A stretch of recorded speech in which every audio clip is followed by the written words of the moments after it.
and this is Keen On, the daily now.tv chat show with some of the world's leading thinkers and writers. Hello everybody, it's Sunday, July the 16th, 2023. As always, I'm talking to you from San Francisco on the edge of Silicon Valley. On Sundays, of course, most of the world sleeps and shuts down, but not Silicon Valley. The circus or charade or farce, whatever you want to call it, continues. The latest subject is Elon Musk's battle with Mark Zuckerberg, Twitter versus Threads. According to Musk, Zuck is a cuck. Wow. Broadcast on Musk's own platform, which he privatized. Twitter got 34 million and a half views, not quite as many as I hope this interview will get. But the farce continues, all sorts of news. Sam Bankman-Fried, who is in jail, has asked, is in jail in his parents' home in Palo Alto at Stanford Law School, has asked the judge to allow close friends to visit. Sam must be lonely. Meanwhile, Elizabeth Holmes, one of Silicon Valley's most outrageous crooks, criminals, wants to forget, according to the New York Times, that she was once known as Elizabeth Holmes, and now only wants to be known as Liz Holmes' mother. She's in jail. Apparently, she was once worth $4.5 billion. She can't even afford to pay the victims of her Theranos scam $250 a month, and she managed, probably through her expensive lawyers, to get her 11-year prison sentence reduced by a couple of years. You can hear the laughter in the background, which is of my guest today. No need to apologize, Daniel. He's the author of a satirical new novel about living forever in the Silicon Valley. A book called Sucker, and Daniel is joining us, Daniel Hornsby from Minneapolis, Minnesota. Daniel, congratulations on this new satire of living forever, a Theranos-like farce which has just come out. I wonder, Daniel, though, how do you satirize as a fiction writer? This is your second novel. Your first novel, Via Negativa, did extremely well, a satire of Roman Catholicism. How do you satire something as absurd as Silicon Valley? How can you make stuff up when what actually happens is so absurd it's hard to make up? I know it's a bit tricky, actually, right? When you think about the kind of lack of irony some of these tech CEOs have when they think about themselves or kind of style themselves. For example, like Meta being named from the Neil Stephenson sci-fi novel, which is itself, dystopian and satirical. Right. I had Neil on the show last year, and he is sort of half amused, half bemused by the way in which his term Meta has been appropriated by the Zuckerbergs of the world. And then, I'm a big fan of the Ian M. Banks culture novel series that Elon Musk uses to name his spaceships. I mean, we'll see if they have any real success there. And those books are about, a kind of a utopian future in which, you can change sex at will, you can live for 400 years, but there's also no private property, really. They're these kind of anarcho-communist futures. So it's like these guys really can't deal in irony. And it does become a little tricky. I was writing this book, which follows a company called Kenosis, which is, loosely based on Theranos. And making up this company, thinking about kind of the regulatory hurdles, I would think of something like especially evil, like working around the FDA and testing implants on monkeys, only to find that Elon Musk I found out later, that he had done that with rhesus macaques and they had all died. Or I would, have people flown to a private island for testing of a new and dangerous drug, and then find that Peter Thiel had done just that in 2017. And so I looked at I looked at other satires and kind of quirky worlds. One of them being Thomas Pynchon's The Crying of Lot 49. It's set in San Narciso, an imaginary California city between Los Angeles and San Francisco. And something about the kookiness of that, I think, was a way in for me. And then also adding just the straight up horror elements of this book. There are vampires in it. And so having that backdrop of like actual horror, I think, allows me to play with the language of Silicon Valley. And as you say, it's loosely based on the Theranos farce or the Theranos crime. When did you start writing it? To what extent did the writing of it and the actual facts of the Theranos case, how did they parallel each other? Yeah, I started writing it in 2019. So we didn't have all of the same information we have now, obviously. But the John Carreyrou book, Bad Blood, had already come out. And her, pseudo empire had collapsed by then. Yeah. And so, were you surprised with the way it worked out? I mean, did you always know that it was a scam? And was it always obvious to you that she just basically made the whole thing up?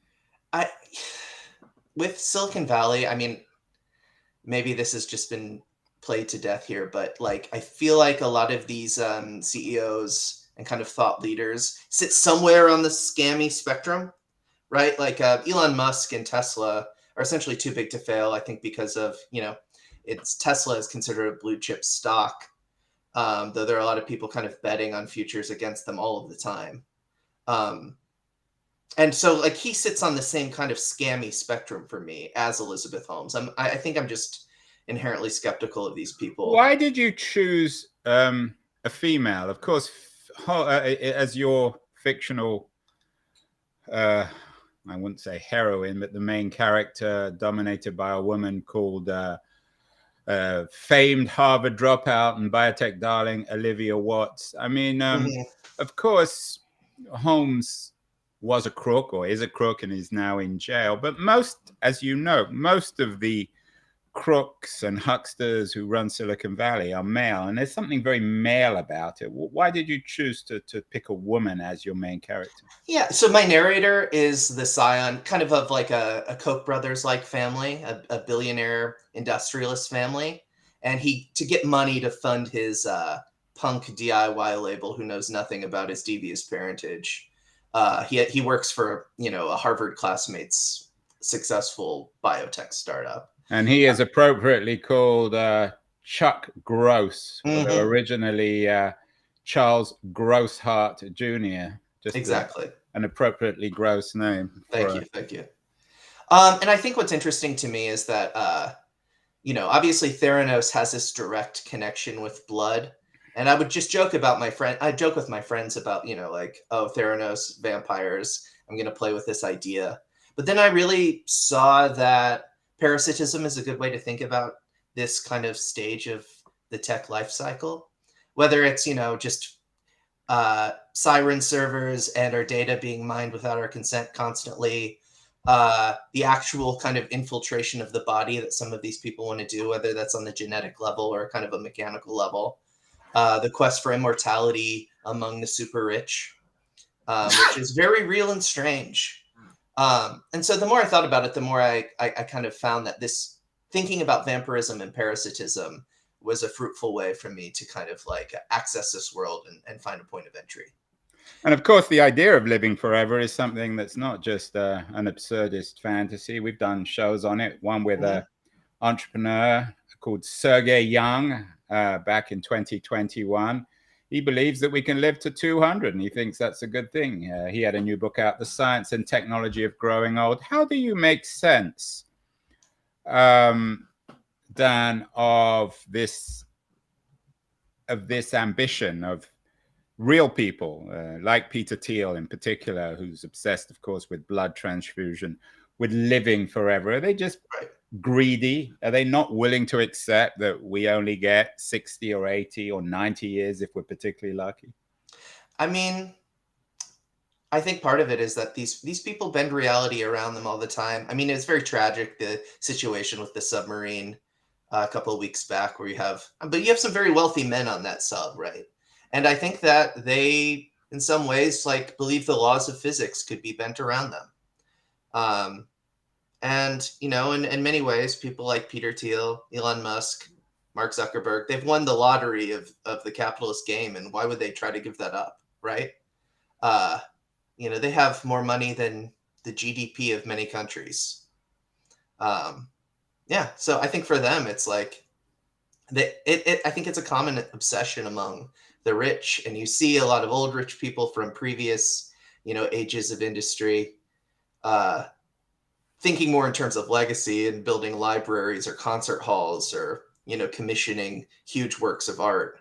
But for these guys who come up on science fiction novels and take them very literally, I think uh, they have this strange hubris, and they're caught in a feedback loop with other people who think the same way, with no one to tell them no or to make fun of them to their face. Yeah, we've had, I'm sure you're familiar with Doug Rushkoff's work. He's an old friend. He's been on the show many times. I love him. Yeah, and he was on recently. He has the book's actually done very well. Survival of the Richest, Escape Fantasies of the Tech Billionaires. In an odd way, your book is a fictional complement to Rushkoff's last book. I'm a huge fan of Rushkoff, and would read him and listen to chats with him while writing the book. And he has some really funny anecdotes about being summoned by billionaires and asked how they would pay their bodyguards or keep their bodyguards loyal to them in a distant dystopian future in which they reign from their bunkers. As I said, your last book, which did very well, has over 150 very positive reviews on Amazon, is Via Negativa, sort of a satire, I guess, in some ways on religion and the church. How different is it satirizing Silicon Valley and big tech from satirizing religion? I know you also have a master's degree in divinity from Harvard, so you're going to go to hell, Daniel. That's pretty it's guaranteed. In the first book, I think it was a softer exploration of people who've dedicated their lives to forms of religious experience, and how in this case, I think for a generation of people in the United States, but really around the world, there's a group of people who thought, they were mystically inclined, a little weird, and they became priests, and throughout their lives, as is the case for my narrator in that book, they find themselves complicit with these kind of bigger institutional evils. And for the second book, I have, my narrator is born directly into that evil, right? He stands to inherit, billions of dollars upon the death of his father. He has a trust fund. He has, a vanity punk label he's trying to keep afloat. And he can get a high-paying job just by getting lunch with a friend, And so I think in the first book, there's really the main character, the narrator, is sincerely struggling to try to be good and make sense of his life in this institution. And Chuck, the narrator of this book, is Chuck Gross. Chuck Gross. Or shall we call him Gross Chuck? There you go. He kind of knows he's evil. I think he still has some maybe vain, self-serving, vague ambition to be good, whatever that looks like for him. But yeah, he's kind of, an inverse of that first narrator. But both of them have this kind of like monkish devotion to art. One of them is just ordering, more meals off of DoorDash, and, is complicit maybe with the death of, half of the species on Earth. I don't want to defend these people like Chuck Gross, but do you think one of the problems with being so rich in America is because the country imagines or deludes itself on its egalitarianism and its democratic foundations, and the wealthy and the poor dress in the same clothes, speak in the same voices, sometimes even go to the same places to eat and entertain themselves?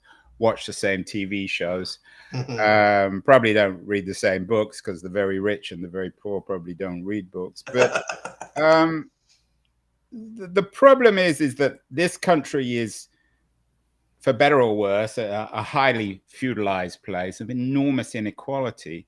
And yet, the cultural and sociological infrastructure doesn't acknowledge that. So, Right. had a Chuck Gross been living in the 16th or 17th century, he'd wear the uniform of the aristocracy and live in a Mhm. castle, and everyone would know their place. Is Yeah. that, I wouldn't say it's a problem, but is that one of the issues confronting this new trust fund aristocracy in America? Because we can all satirize them, but we all know them too. Many, my kids' friends have many of my kids' friends. Unfortunately, not them, but their friends are incredibly wealthy parents. They don't need to work, and they're kind of lost. Yeah. I mean, I think you hit at something that is at the heart of my book too, which is there is a kind of refeudalizing, well, or a feudalizing of American society, and vampires fit very nicely into that schema, right? Like if you think about the kind of aristocratic vampires of other novels and film, right? You have the kind of gothic castles and the pale rich.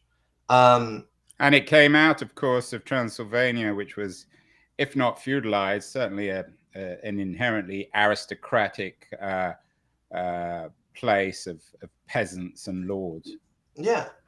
And then finds a real toehold in a kind of romantic or post-romantic moment in the rest of the world, in the 19th century and early 20th century.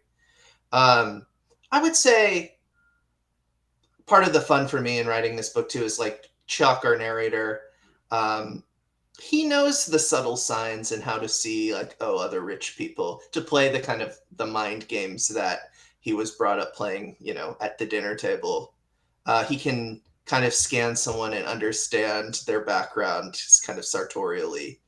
Um, and does the kind of power moves of the super rich, which is, going to a fancy restaurant and wearing cut off jean shorts and like a decaying t shirt.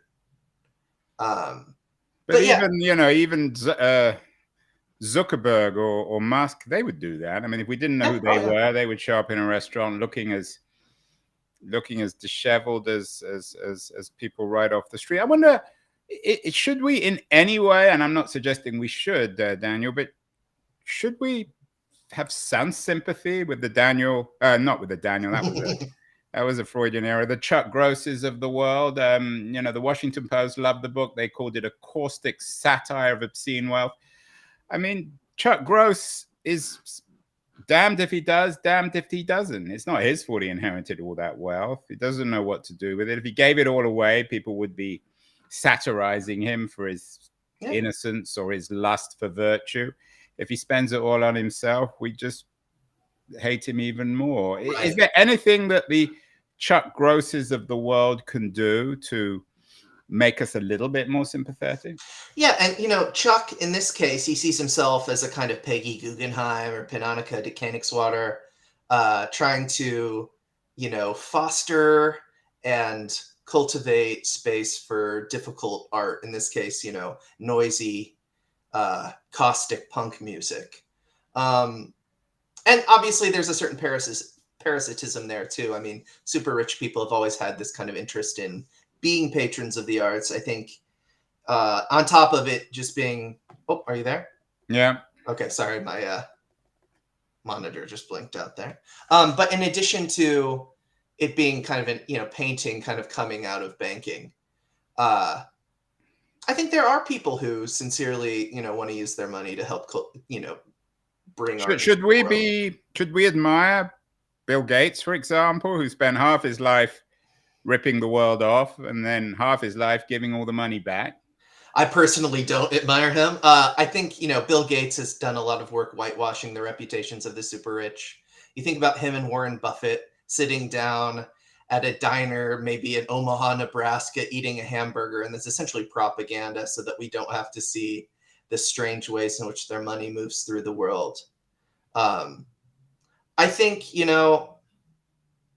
I don't know what like the kind of moral path would be for if you were born into a family of absolutely obscene wealth, but there are a lot of people who need help, on this planet, and I think you could put it to good use somehow. You to research this book in part, you came to San Francisco, where I live, and I'm quoting you. You wrote an interesting piece on LitHub recently. After visiting San Francisco mid-draft a year ago, I saw how much the city's map was in flux. What does my city tell us about this new world, and what role does it play in soccer? Yeah, I mean, it's almost a cliche at this point, but like seeing an encampment in front of City Hall in a place where some of the richest people of all time call home, uh, is disgusting. It's terrifying, right? I mean, and tragic. And I think we've seen this city that had a kind of vibrant counterculture for so long, and local culture really collapse and crumble under the influence of an influx of so much money. I went when I was, um, a Bob Dylan obsessed 21-year-old, 22-year-old, and drove from Kansas, where I lived at the time, with my friend to see San Francisco right before Facebook went public. And we stayed in a cheap hostel. There were still just some vestiges of like that older city's culture. And when I went back, I was just looking up, okay, where did we stay? What was it like? And the map had totally been rearranged. Totally. I mean, these places are gone. I'm not sure if you've read Fred Turner's work. He teaches at Stanford. He wrote a very influential book, From Cyberspace to Counterculture, in which he links the growth of tech with the counterculture of the 60s. So yeah, you're bemoaning the death of the counterculture, but aren't they bound up with one another? Oh, certainly. Certainly. I mean, it's not just, and it's not that counterculture was so pure and great either. But yeah, no, you think of places like Esalen, right? That kind of comes out of, and that, for people who don't know, it's, near Big Sur. It's a popular retreat spot for tech adjacent thinkers and tech people now. But that comes directly out of kind of the hippie counterculture, and then becomes a bit of a breeding ground for, the ideas that would kind of shape tech now. And I think, a lot of the flaws that you see with kind of, we'll just loosely call like hippie thinking, that kind of 60s counterculture stuff that we're all familiar with and maybe bored to death of, lays the groundwork, right? Like a lack of really thinking about focusing on individual pleasure and freedom instead of systemic reform. And, yeah, so definitely I'm critical of that. I just think it is kind of sad to see a city that had like its own local culture, become kind of replaced with fancy restaurants and creepy co-working spaces.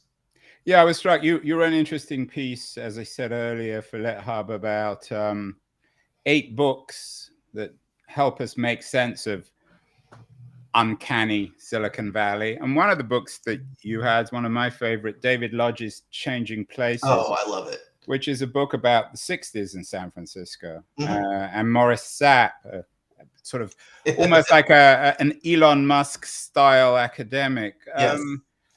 Tell me why you think Lodge's Changing Places help us understand today's world, tech world of the 2020s. Sure. Well, he has his own little carved out state. So like my book is essentially set in a city made up by Pynchon in The Crying of Lot 49, and kind of picks up where that city would be now.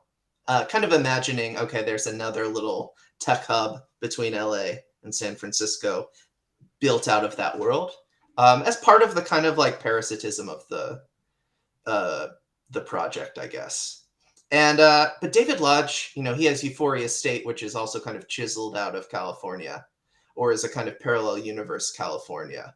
And he also, it's really a kind of beautiful and kooky version of California in the 60s. He's writing that. I believe that came out in the 70s. Yeah, I wonder if Morris Sapp was around today, he would have gone into tech. He certainly wouldn't have gone into academia. Another book you include in your piece is one that I'm familiar with. We had Ed Yong, the Atlantic writer, excellent writer. He has a new book out, An Immense World, and a nonfiction world about what we can learn from other creatures, other species.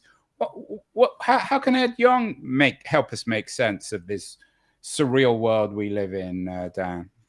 Well, I mean, I think part of what tech does is it builds on capitalism's like tendency to abstract things, right? To like, it's like, oh, we have the stock market, which is this kind of casino of wealth and imaginary wealth, and tech has kind of been built to facilitate that and further abstract our lives and reduce them to transactions. And what's beautiful about Ed Yong's book is that he shows us, the realities that hide within or beyond the scope of what we can see, hear, smell, touch, and feel. And, that there's more beyond the kind of like what we even think about as reducible to our experience, in your apartment or, on your block. And maybe you can relate to this, but I found that book just like deeply moving. And it's funny because when Young was on the show, it was a really good show, actually. He talked about what we can learn about empathy from creatures. And of course, it's another of the rather absurd goals of Silicon Valley to somehow turn empathy into an algorithm and create smart machines that are somehow empathetic. That's as absurd as anything out here, isn't it, Dan? Oh, yeah, I believe so. I mean, the last thing they want you to do is go hang out with your weird neighbors and leave your phone at home. I mean, that's something your buddy Doug Rushkoff would say too. I mean, and that's the thing with the book too. It's like, tech really wants to kind of get its tendrils around every part of our lives, and make us do work for them, essentially, right? I mean, when you are, when you use your phone, these apps are getting more value out of you than you're getting out of them. The Every, I mean, we had the author of The Every on the show. We've done Dave Eggers also wrote The Circle. How do you think, and it didn't necessarily meant critically, but there have been so many satires, so many attacks on big tech, beginning with Eggers and many other books as well. What are you saying or doing in Sucker that hasn't been done before? Yeah, I think I wanted to have some of the gothic and horror elements there. And I wanted to spin out and think about the ways in which, so my narrator is the scion of this ultra-rich family. And think about the ways in which, tech is part of this longer, older process. I think that, some of these early tech satires that came out kind of right as the tech CEO became a kind of narrative archetype, I think they find themselves like weirdly enamored with their subjects. And sometimes, I don't know, I wanted to maybe dial up the degree and the kookiness, and using Pynchon's universe, using some of the horror elements, and really thinking about kind of the flows of capital, venture capital, and tech as kind of this strange lattice that encircles the earth right now. It was a way in for me, and a way to see this book in conversation with those other books. Yeah, I mean, all this could have been, as you suggested, made up by Pynchon or by DeLillo as well. 100%. And you'll see, if the book is full of little nods to Pynchon, Lodge, Patricia Highsmith, a few others. You'll see some other parallel universes that kind of overlap. And do you think, speaking of Highsmith, one of my favorite writers, same. Ripley would do very well in Silicon Valley. Oh, he would be one of the richest men on earth, I think. He would be one of the super salesmen. Well, I mean, Elon Musk, I don't find him to be incredibly intelligent, just in the given how much we know about him at this point. And I think his like power is just that he's willing to exploit people and lie. And so Ripley, I think Ripley could, he'd have that Bezos level of wealth, I think, at this point. Yeah, and one or two corpses hidden around the place. Yeah. In some ways, I mean, the farce of these people wanting to live forever is their problem, because it's obviously never going to happen. Right. So Peter Thiel can suck as much blood as he wants. He's still going to die like the rest of us. But I wonder whether there are some serious areas where we should be deeply fearful of the continuing power of tech. We did a show last month with Ashley Vance, who wrote the first biography of Musk. He has a new book out, When the Heavens Went on Sale, a book about how the Musks and the Bezoses of the world are trying to colonize space. I'm not sure if you include this in Sucker, but is this something that we should be particularly fearful of, turning the Silicon Valley model onto the appropriation of space itself and the universe? I think that, kind of bringing Ed Young back into it too, it's like, I think some of these people deeply wish that they could control the air we breathe, and control the kind of unquantifiable texture of our experience. And if you were to send us all to space, I mean, we would need air up there. We would need, you know what I'm saying? Like that's a world of perfect control, a perfect world of perfect kind of surrender to the power of tech, right? You can't just pitch a tent on Mars. Yeah, and I think it's part of their kind of like strange and underbaked sci-fi vision for the future. I'm worried more about, this idea of kind of their ethical altruism, and they're envisioning a future space society like Ian and Banks maybe, but darker and stranger, where there'll be thousands of people drizzled among the stars, and so they need to hoard their wealth and facilitate something for that world, and kind of leave us all in the dust. What do you make of Sam Altman and his supposed altruism, the head of OpenAI? Right, which is not open, right? Like that's not an open source product. It could have been invented by you. His argument that all this AI will eventually free us from work, and his support for the guaranteed minimum income, is there some genuine altruism in that, or is that also a very dark, depressing future? I mean, I think at this point, when we talk about AI, it's essentially a kind of black box that shields its owners from accountability, right? Like we're not in possession of a curious thinking machine. Essentially, we have a kind of incredibly complicated autocomplete. And so, but I think by mystifying AI and treating it like a kind of computer god, then people can be like, no, this defense AI that happened to disproportionately, kill, or this sentencing AI, or this whatever, it frees people, I think, from accountability, and can propagate some, I think, like really dangerous activity. What other books should we be reading? You had in your list, you included Uncanny Valley, which is another nonfiction satire, which is done very well, Anna Wiener. But there were some other books you included, which I have to admit I hadn't heard of. A Different Drummer by William Melvin Kelly. Future Feeling by Joss Lake. Bliss Montage by Ling Ma. And then one very curiously titled 50 Things Kate Bush Taught Me About the Multiverse. Tell me a little bit about one or two of these books. Why should we be reading them to make sense of our surreal, Pynchon-esque reality? Yeah, these books for me just helped me understand ways in which like novels create kind of strange parallel worlds, right? Like I think we have this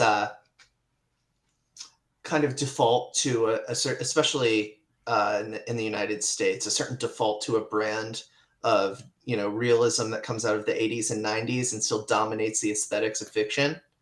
And so these books, nonfiction and fiction, there's one, the Kate Bush book by Karina McGlynn is a collection of poems. They just help kind of like expand my imagination in thinking about how can we create other possible worlds for fiction. And so for me, I think like in that, they really helped me kind of find a way into writing a zany satire of Silicon Valley where I could be free to make things up and free to kind of reimagine or tilt the world of tech without having to like intimately know San Francisco inside and out. Yeah. But you know, that is like when you mentioned the Ed Young book, you mentioned David Lodge. Like I think these books do also have that kind of potential to just like or I think of Ian M. Banks, honestly, even though he's a Musk hero, that like reading those books and thinking about what does it look like to have a future without hierarchy? What does it look like to have a future without scarcity?